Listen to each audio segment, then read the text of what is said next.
So I'm going to do Laws of the Game update, and this comes from a lot of this comes from a presentation that maybe some of you did, the webinar that was a 2-hour webinar and 83 slides. So I've condensed that. We're not going to be here for 2 hours to do that.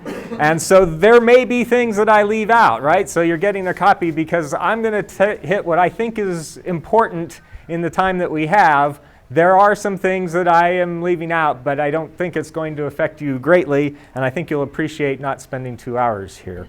Thanks, Mike.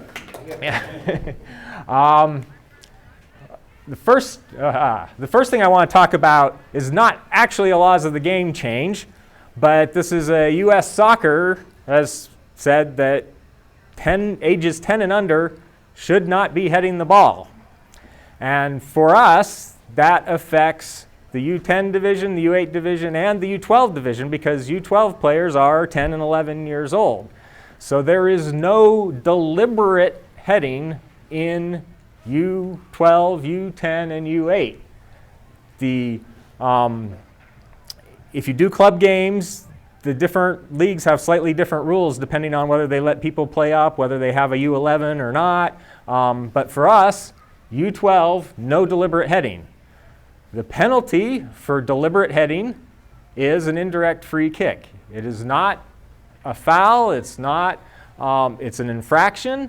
And if you want to look this up, this slide here is from the National Rules and Regs book. But indirect free kick is the penalty for deliberate heading and awarded to the attacking team where the heading took place, unless it happened in the goal area by a defender, in which case it's on the goal line. Same type of pattern as you've seen in other things, but no cautions or send-offs for frequent infringement or any of that. It's just an infraction. And it's going to take them a while to get used to. And it's going to take them a while to get used to.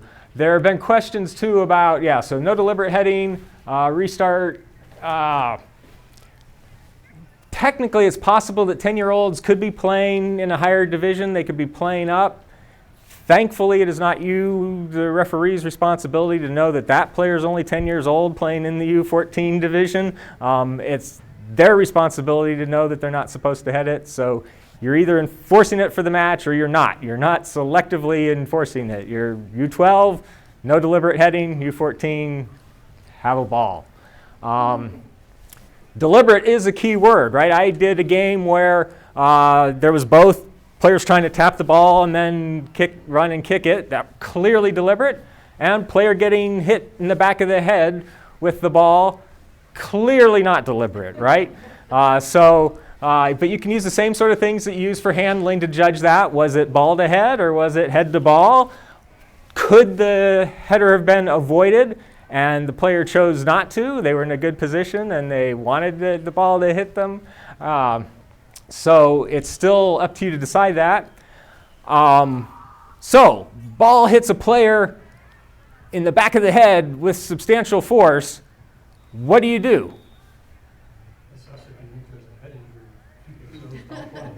Yeah, that's right. Yeah, so it's not deliberate heading, but guess what? If the ball hits someone in the back of the head with substantial force, it's okay to stop the game for injury and to check out a player, right? So, and what's the restart if you stop the game for that? Drop ball, right. So indirect free kick, deliberate heading. Advantage, you could play advantage, but basically this is U12, right? I rarely play advantage for any reason in U12 and below. So about the only thing I'm going to play advantage for is a defender went up, headed the ball, and it still went into the net. Now, should I give the attacking team an indirect free kick, or should I give the attacking team the goal, right? So you can play advantage, but it's going to be rare, and probably with a goal scored. And if you don't know what advantage is or what Mike's talking about, don't worry about it. It's not going to happen to you. Yeah, I should have said if you're in the U8 or U10 class and you haven't taken that class and you decide to come to this meeting anyway, like Elizabeth said, you can hang out in the back because I will talk about this stuff in class. This is the last night I'm going to talk about the old law said this and the new law is this. After that, it's just going to be this is what the law is. So, yeah, so that's heading. So now we go into changes in the game. And this is long, as I said. So if you have questions about things that aren't up here, save those to the end. If you have questions about what's on that slide that we're talking about right then please, yeah, let's get those answered as we go along. So first couple simple, well, oh yeah, so I wanted to say, as I've been reading over the laws of the game, I feel like what they were trying to do in many cases is make the punishment fit the crime and make sort of more serious penalties for more serious offenses and less serious penalties for less serious offenses. Because of that, some of the crispness about, if a ball had to be on the field of play in order for there to be a foul, and the only fouls are direct free kicks, some of that stuff that we used to use as these teaching memorization stuff is gone, because you can actually have foul that occurred off the field of play with a direct free kick on the boundary line now. But the reason for that in general is that was something that was serious enough to be penalized by a foul had it happened on the field of play. So let's not just give it an indirect free kick, let's give it a free kick. So Law 3, the first time this kind of thing shows up, direct free kick if a substitute team official sent off player interferes with play. So if you had a non-player before, it couldn't have been a foul. And so it couldn't have been a direct free kick. Now, that's someone associated with the team. They're coming onto the field, causing a problem. It's now a direct free kick. It sort of makes sense. The penalty got more serious. And I've never seen that happen. And again, yeah, AYSO, not common in AYSO. Yeah, so spectator you can't really associate with a team. I mean, you may know, but no. So it has to be substitute team official or sent off player. And so another great one, if something other than the player touches the ball going into the goal, and the ball crosses the line, and it didn't impact the defenders. There wasn't like a dog that was stopping the defender from getting there or anything. Then you can still award the goal. What if the ball didn't go into the goal? Dog runs onto the field and the ball hits the dog and bounces off. Can you award a goal? No. Yeah. You can, if the ball goes in the goal, you don't have to pull it back because of outside interference. But you can, right? If it interfered with the way the play could have been made, or it was unclear whether the ball would have gone in the goal if it didn't ricochet off the beach ball, then you can still pull it back out and do a drop ball. But if it goes in, you can do that. There was a question. I was just going to ask about, this just said about impact on defenders, and you sort of addressed if Okay. the outside feature Oh, right. knocked the ball and that actually pushed it in the goal. Yeah. Yes, right. So yes, if someone jumps up, catches the ball, throws it into the goal, yeah, not a goal.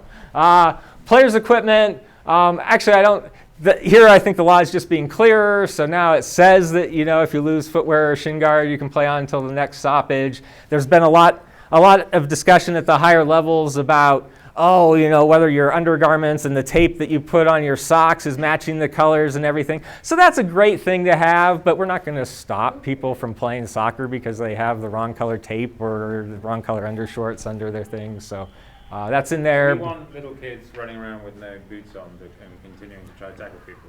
Well, so my experience is they pretty much stop once they do. And so, yeah, technically they're allowed to play, but if you see that as a safety issue, then absolutely stop the game. And they're trying to get in there and hurt themselves. But yeah, if their boot fell off and the ball comes by and they kick it out to someone else, okay, don't stop the game. Let them put their shin guards back on. Yep.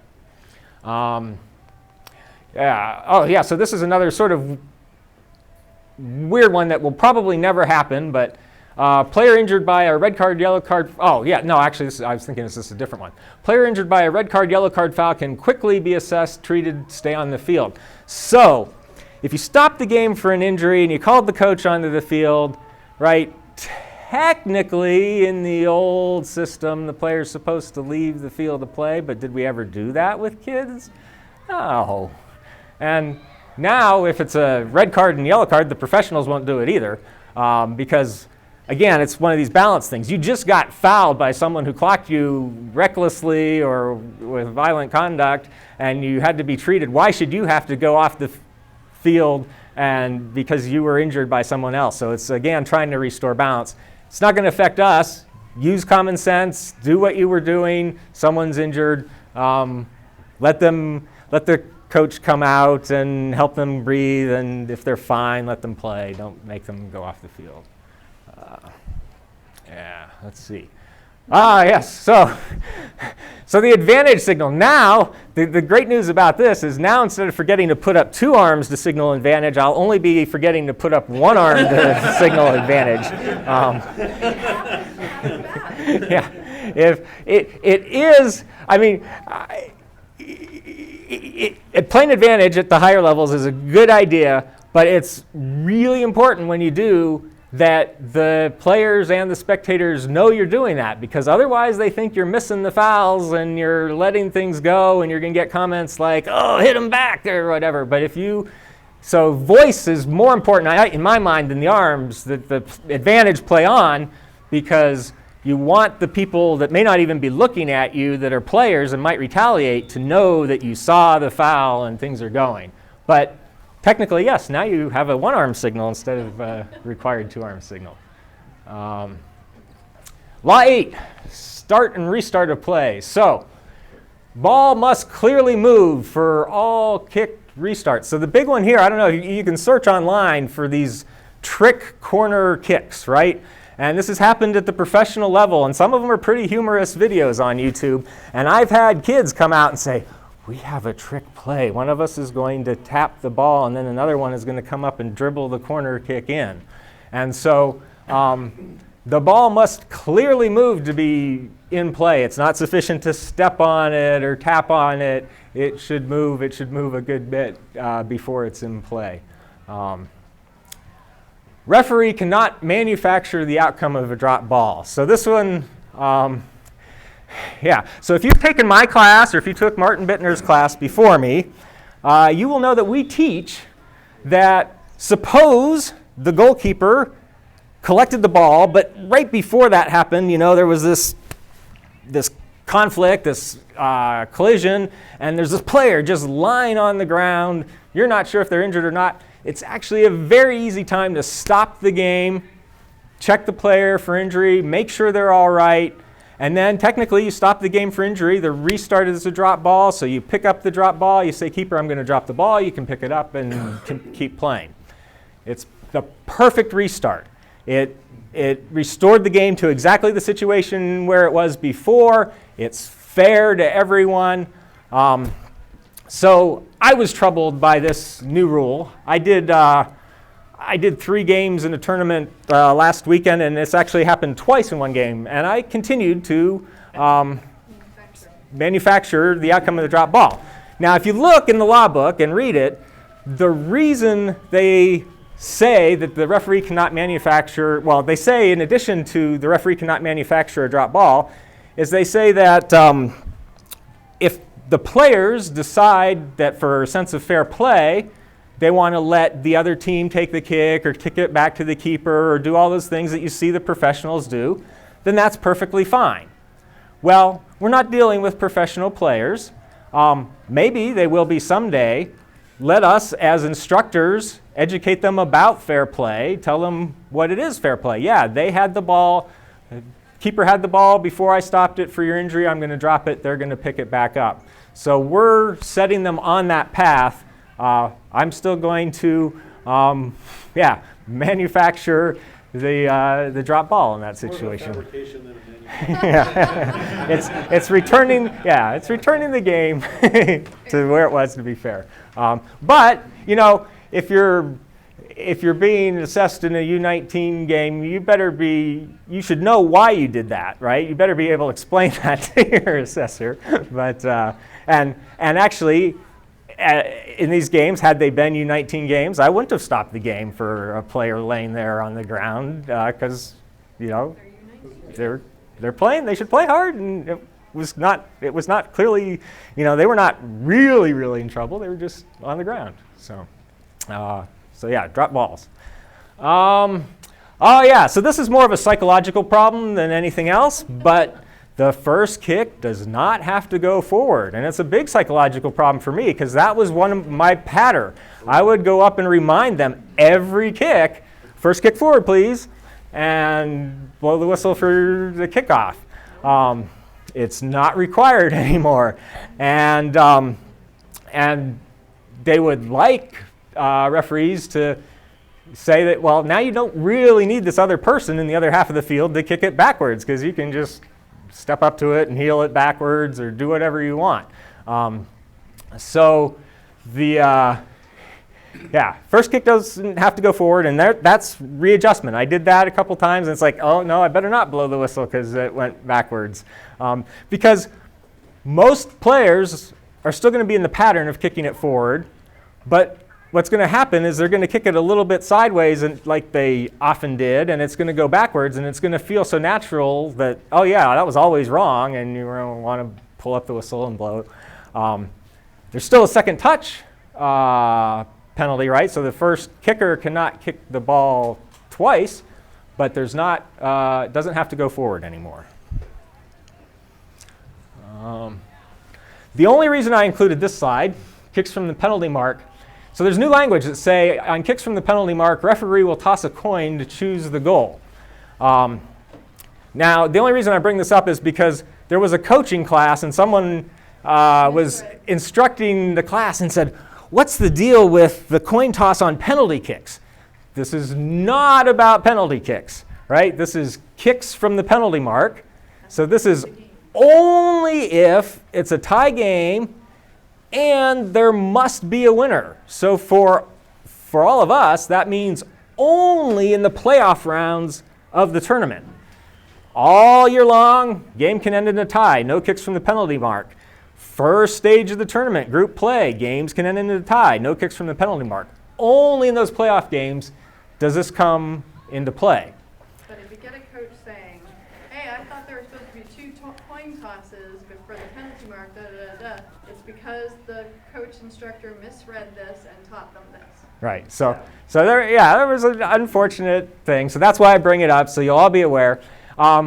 And thankfully, this is just to choose the goal, right? One coin toss to choose the goal. And there's this statement that says, unless there are weather, field of play, safety considerations.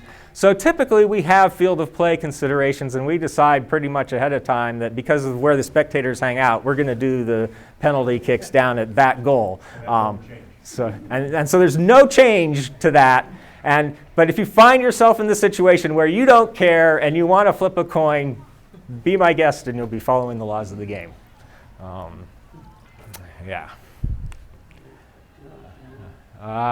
Offside. So this one is probably the biggest and most important one. Some of this is just clarification. So the halfway line is neutral. You're not offside if your foot is on the halfway line. But if it's over the halfway line, then yes, you're in an offside position. As always, there's offside position and there's the offside offense. And so the big change is offside free kick is taken where the offense occurs, not where the player was, right? Old law, where the player was. New law, where the player gets involved in play. So, typical situation, right? Attacker with ball. Here's two defenders that we'll assume are the last two defenders. Where should the assistant referee be standing? Right, second to last defender. Yeah, right where the second to last defender is. Oh, direction attack, that's helpful. There's the assistant referee. So we need another attacker probably. Is the attacker in an offside position? Yes. Should you raise your flag? No. Okay. Ball is kicked. Oh, but the ball didn't move. So The ball is kicked, it goes down to here. The attacker at the same time moves down to here. Is there an offside Yes. offense? Yes. So, where is the restart? A1 or A2? A2. Right, very simple. New rule, A2. It's more of a psychological thing. No offside in U8. Yeah. Yeah, Brian. What about when, especially the older age groups or amongst the boys, when you're trying to avoid the collision between, in this case, a goalkeeper who's running out, Yeah. a defender who's racing after the attacker who's racing after the ball, and Right. you want to avoid that Yeah. convolution of all three things happening at once. Right. So yeah. So in the old days, if there, as Brian says, if there was a player that started in an offside position and they're running at the attacker, and you're pretty sure there's going to be a collision, and it's a sort of stupid collision because if they collide, then clearly the offside player has committed an offside violation by interfering with the defender. Therefore, there's no reason to let that happen, and so that's the case where you definitely raise the flag to indicate offside before the collision happens. And before, there was no problem because he knew where he was when he started, so it was clear where to position the ball. So safety, I would still raise the flag before there's a collision in that case. And the only questionable thing is, well, okay, he was running at the guy and the goalkeeper was there, so maybe there's this space of about, 5 yards of uncertainty about where I should position the ball. But, make your best guess about where the collision would have happened, place the ball there and do the restart. Yeah. This one, I did a couple games in the tournament under this rule. I like this new positioning a lot. It feels a lot more natural as an assistant referee because you're running down the field anyway.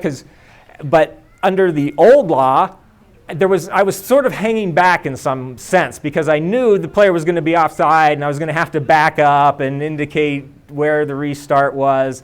And so I was really hanging back. And now you don't have to. Now you do what you're supposed to. You stay with the ball, you stay with the offside position, and when the player gets involved in active play, you raise the flag. And guess what? You don't have to back up. You're right there where the position is. So just a philosophical point, how is this fair to the defending team? The attacker's clearly in an offside position, going to chase after the ball, and now instead of having it at the point where he was offside, now it's 10, 20, 30, 40 yards downfield, and they've lost that field position advantage by trapping the attacker, forcing the attacker in an offside position. Now they've lost that advantage, right, if you will, in field position. Yeah, so you're right. It's a philosophical question. We have to enforce the laws as they are. But what I would say is, well, had that player not gone and run after the ball anyway, the ball would have been down that far because it got that far without getting there. So why should the defense get it way back up where he started his run anyway? So I think philosophically it can go either way. Another thing that's worth mentioning is I think with the new turf, your assistant referees are going to have to run a little harder because here's what used to happen. This is definitely true at El Camino Park and at the Mayfield Soccer Complex, and I presume it's going to be exactly the same out here. The grass is more like real turf. Not like grass, but like real turf. It's artificial turf, and what that means is the ball slows down in the corner. So you used to ref out here on Bechet. If there was a long ball into the corner, it was going out of play. It was not going to be caught up with. The ball actually slows down now on the new fields. I think it's going to lead to better soccer, but the balls going down into the corner have a chance of being caught up, and players can catch them. Fast players can catch them while they're slowly rolling out. So you're going to have to stay with the ball and get down there and do all the things that you should have been doing anyway. And the nice thing is you'll be in the right position and you won't have to run all the way back to the halfway line and say, hey, this is where the restart is. So yeah, this is the biggest change. And the other weird one, right, is going to be the situation where the player started in an offside position, the ball is kicked to them, by the time they're involved in active play, they're now in an onside position. Is this an offside violation? Yeah, it's still an offside violation. And technically, this is a case where you as the assistant referee will still have to move, right? Because this player comes to this field, and if this defender doesn't track with them, then you're still back here staying on the offside position. As there's a violation, you're going to raise your flag and then move and point to the run. Evan. What's the mechanic when the offside is in the, Yeah. So you're right. I don't know. Has someone found this in the laws? Yeah, I haven't found it in the laws. I don't think the AR is supposed to go past the halfway line if this happens here. And so I'm going to indicate offside at the halfway line. And then I'm probably going to call out to the ref, hey, he's got another couple yards down that way. In the advanced school, unless I'm mistaken, you would now mark him where the arrowhead is. You can go into the other person's half. You think you saw something that said go ahead and go in there and mark it. Yeah. Okay. Yeah. I mean, there's certainly. Am I wrong? Is that what we did? I haven't seen it somewhere, but I'll look. I looked once. I didn't see it, but it won't hurt. We won't kill you on an assessment. We won't. Right. So it's an unusual situation, and usually it's not very far anyway. So, but that's the way it is. So, any questions about offside? All right. Oh yeah. This slide was in here twice. Please use your brain when choosing the goal and flip a coin if there are no other considerations. Yeah. So yeah, this is one of those cases where I think things have been adjusted for fairness. If a foul involves contact, it's always a direct free kick. Impeding an opponent, which used to be an indirect free kick, is if there's contact, is a direct free kick. If the referee plays advantage for a red card offense and the offending player then gets involved in play, it is an indirect free kick. Okay, so hopefully, it's very rare that you have red card offenses, and it's even incredibly more rare that you're playing advantage with a red card offense, right? If there's a red card offense, I'm stopping the game right away unless there's imminent goal, all right? But the situation here is that you shouldn't be able to commit a red card violation and then still affect play later on because the referee played advantage, the advantage didn't materialize, and the red card player that you're going to throw off at the next stoppage is still running around and then gets involved in the play. So this is just one of those situations where they're spelling out the details and dotting the I's and crossing the T's. But hopefully this never, ever happens to you. But there's another very sad thing about this slide. We used to, as instructors, get to say, the word handball does not appear in the laws of the game. It's deliberately handling the ball. This is my biggest disappointment about the laws of the game. They actually talk about deliberate handballs in the game, in the laws of the game. So don't be snooty and correct people by saying it's not in the laws of the game anymore, because it is. Yep. Yes, there's still yeah. Still no S on offside. So. Right, exactly. Yeah. Yeah. Hey, Mike, Yep. philosophically, why is handball? I think it's because it's so common usage, right? Then But- they change it to offsides. Yeah. Well, no, because that would be an off-team violation. Wait. So technically, handball's not in the law? It wasn't, now it is. No, it's just on the slide.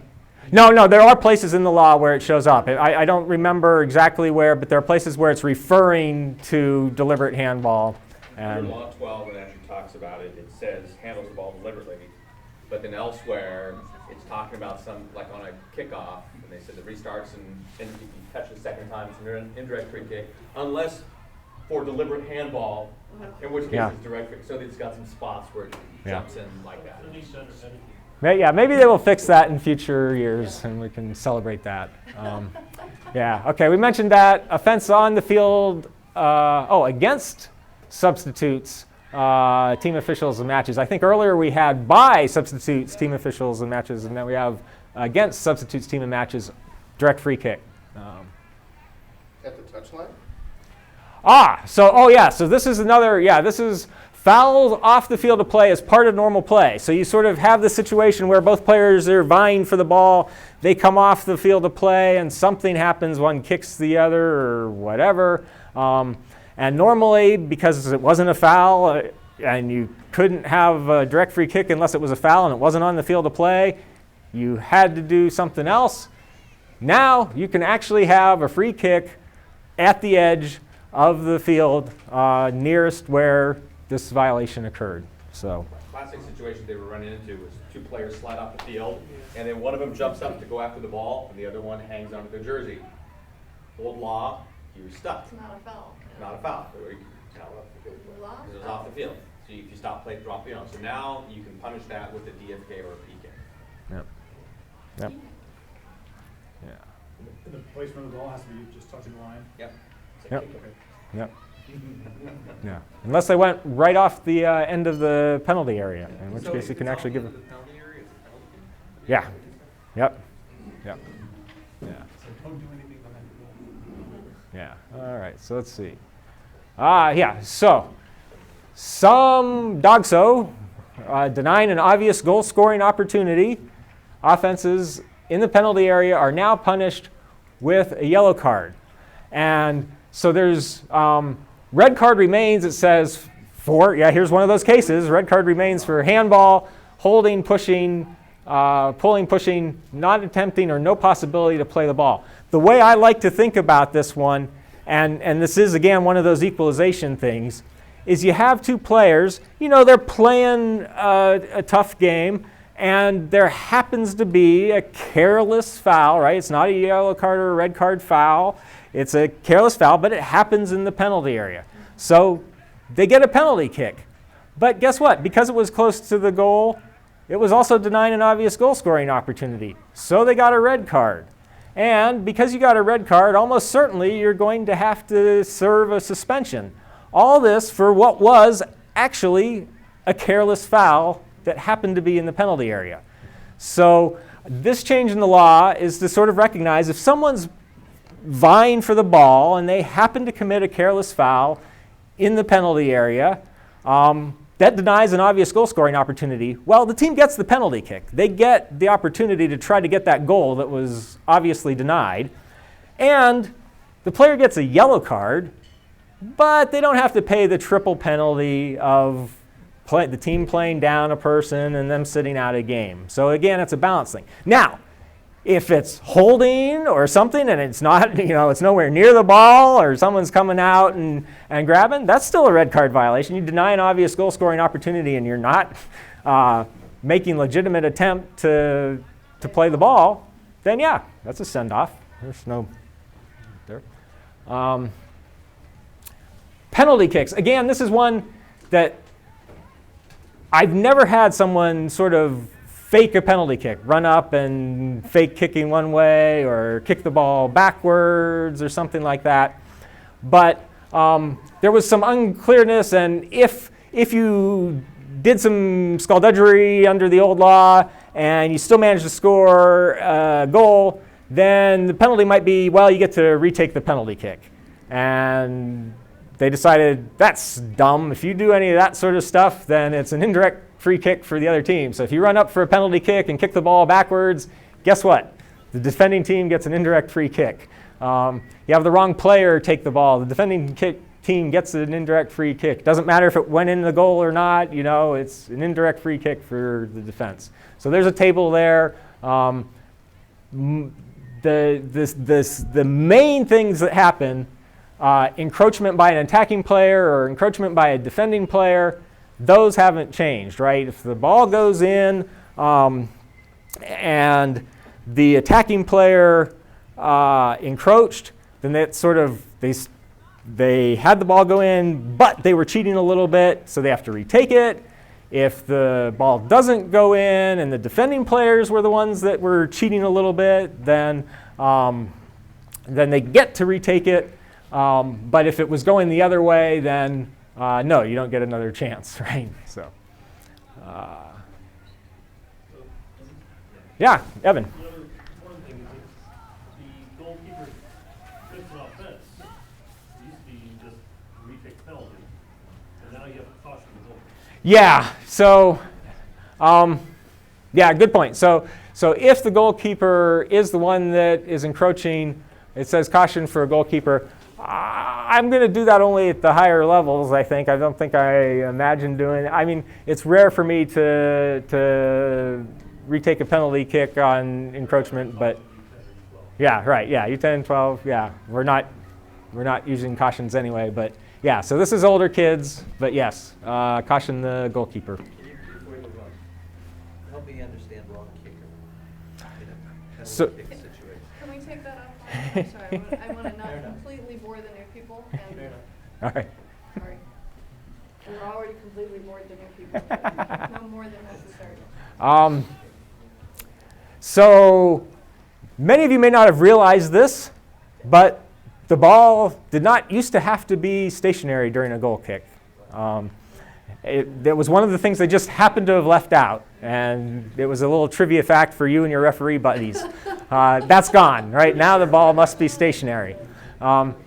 There's also this weird thing that had Jim Hopp in a bind. It says, an opponent who is in the penalty area when the goal kick is taken cannot play the ball until touched by another player.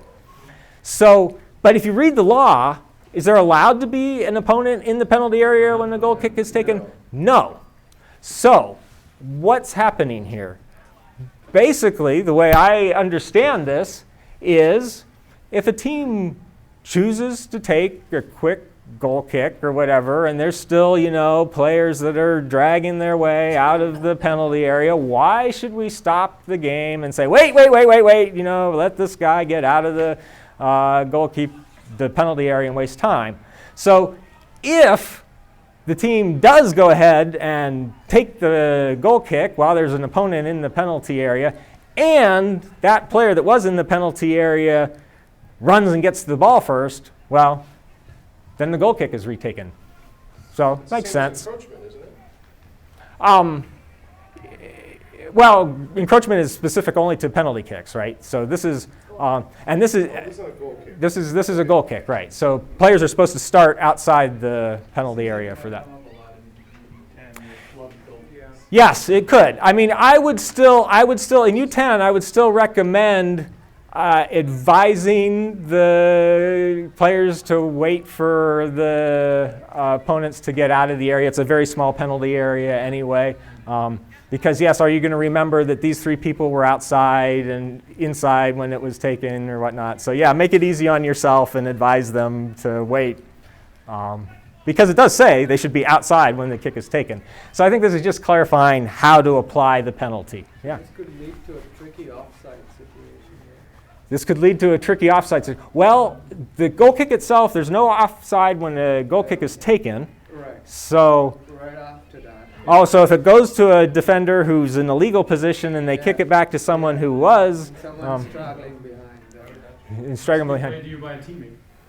Yeah, so if the goal kick is taken out and a defender kicks it, I think that you're back to the normal offside rules because the goal kick was taken. It was legally touched by someone who's a teammate. That player that was inside the goal area is now eligible again to touch and participate in play. Yeah, so it's like normal play. It just means it's more likely that there might be someone there to kick to, but I don't think it'll come across as tricky in the game. So okay, so actually, I'm basically done. First kick doesn't have to go forward. Offside restart at the location where the offense occurred, where the involvement in active play was. A bunch of things, adjustments, punishment fits the crime, direct free kicks for contact, and even off the field plays or plays by substitutes or team officials. Dogso might not be a red card. And then lots and lots of improvements to make things clearer. Mike, Yep. so I didn't see the drop ball restart change. You didn't see the drop ball restart change. That the ball, you cannot score a goal from a drop ball restart until the ball has touched 2 people. Yeah, that's right. Yeah. That's a big change. Yeah. Again, What's that in Utah? it's Yes. yeah. There's no reason not to. I mean, we already had a change that said you couldn't score a drop ball directly off the first touch, but now there is a change that says it has to touch 2 players. So it's Doesn't have to be, yeah, it could be any two. because a drop ball doesn't have a second touch violation. So in a drop ball, someone could grab the ball and start dribbling it in. And if they kicked it in, it wouldn't be a goal. It wouldn't be a goal. Yeah, That's gonna be hard. but Like the one guy kicked it off the other guy. right. So. Touched 2 people, So that's still Yeah, good. that's right. So I think in most situations you're still going to be fine because there's going to be 2 people there and they're both going to touch it on the way down and whatnot. But it would only be if you had sort of one of these uncontested drop balls and someone went off the wires and started dribbling it into the goal. Yep.